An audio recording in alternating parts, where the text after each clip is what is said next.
let's take a look at how to do problem number 28 from our notes on rational exponents. Okay, so the first thing I'm going to do is rewrite 8 to the 2/5 with a smaller base. We always want to make the base smaller whenever possible. So the first thing I'm going to do here is I'm going to break this into a 6 over 8 is the same as 2 to the 3rd power, and then I want to raise that to the 2/5 power. Okay, so that really gives me 6 over 2 power to a power 3 times 2/5. I multiply the exponents to get 6 over 5. Now, that's an improper fraction, so I definitely have a radical that can be simplified here. And now we have options on how we go through and solve this, all right?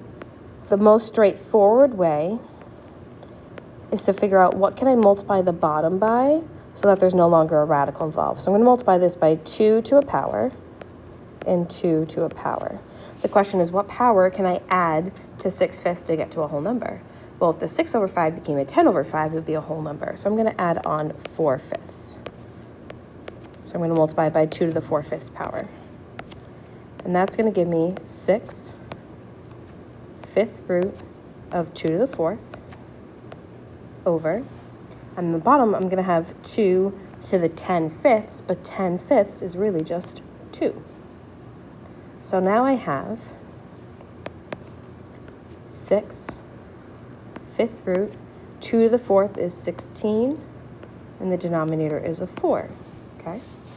And now when I take a look at this part of the problem, I realize there's a common factor of 2 there that I can divide out. So I'm going to reduce this down by a factor of 2 and make it a 3 into 2, and then I have the fifth root of 16. And this is my final answer. This is probably the most efficient way to go through and solve this problem, and that's because the exponent and the denominator back up here was an improper fraction, so trying to do that split and subtract exponent technique wouldn't really work because I have too big of an exponent on the bottom, okay?